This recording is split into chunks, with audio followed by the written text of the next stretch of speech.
That's Hunter. Was truly good with you guys. In the previous video, I cooked up this beat for you guys.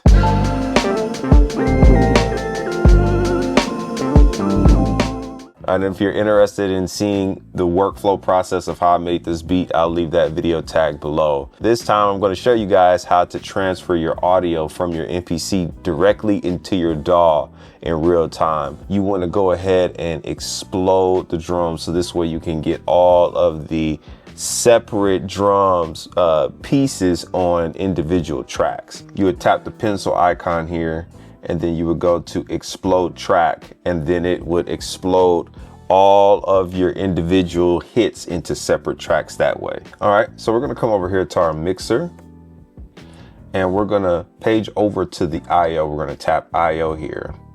This is where we can see all of our virtual USB inputs and outputs by selecting them down here.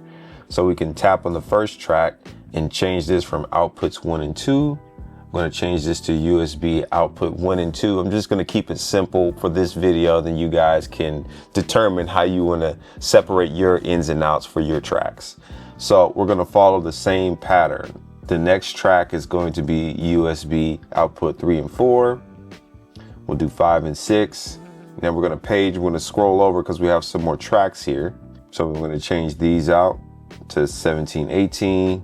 So now we have all of our outputs assigned.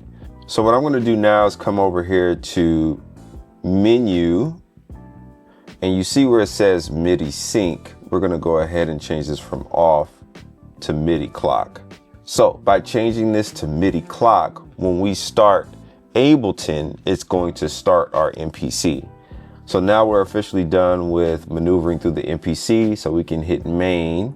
Now moving into Ableton, you want to make sure that you have your session set to 44.1, your sample rate, because when I tried to do the 48K, it didn't work. It actually gave me a menu saying that it was incompatible. Now, this is at the time of recording this video, so make sure that you have your session in Ableton set to 44.1. So in Ableton now, what we're going to do is go into our settings. You can do command and comma.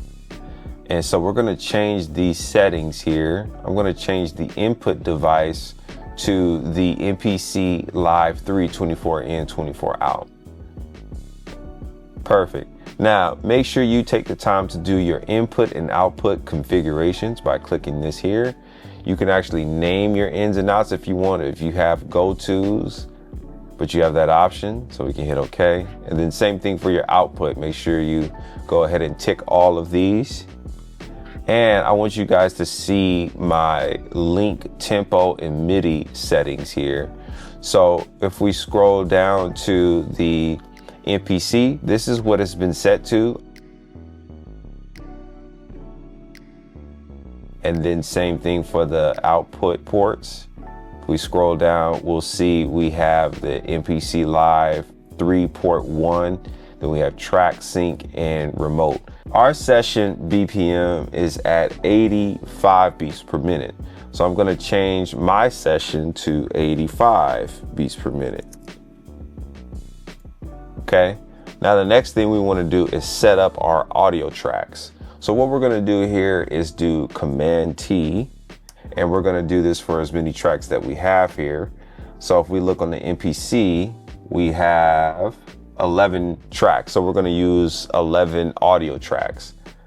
So we're gonna do Command T to give us 11 audio tracks here. Now for these tracks, we're gonna assign them. So we're gonna assign the inputs to 1 and 2 for audio 1, 3 and 4, you guys are catching the pattern, 5 and 6. Now, once again, I want to reiterate, you can change your outputs however you want. If you want your drums in mono, if you want your bass in mono, you can select USB port 1, not 1 and 2.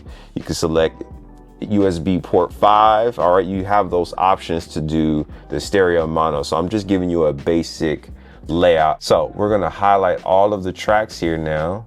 Start with the first one, scroll down to the last one, hit shift and click, and then we're going to change all of these to auto, and then we're going to put the record arm on for all of these. And so when we hit play in Ableton,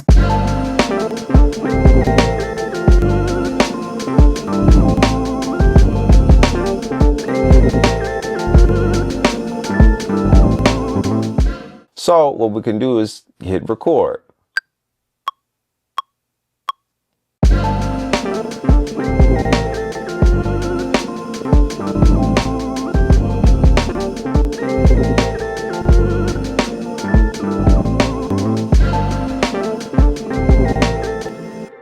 All right, and that's good. Just a little 4-bar loop. So what I'll do from here is link all of these tracks and then chop these at that bar 5, put a fade on it, and just begin to arrange from here. All right, and so this is the new workflow, which is crazy to be able to track out everything in real time. Now you can also do the reverse, where you can actually bring in audio from your Ableton session into the MPC. I'm gonna refer you guys to my homegirl, Sarah 2ill. She did a phenomenal video on all of this stuff in thorough detail.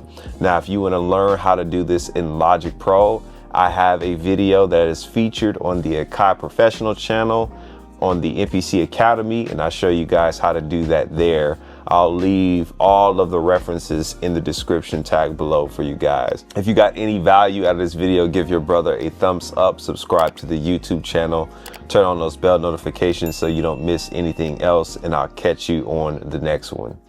Peace.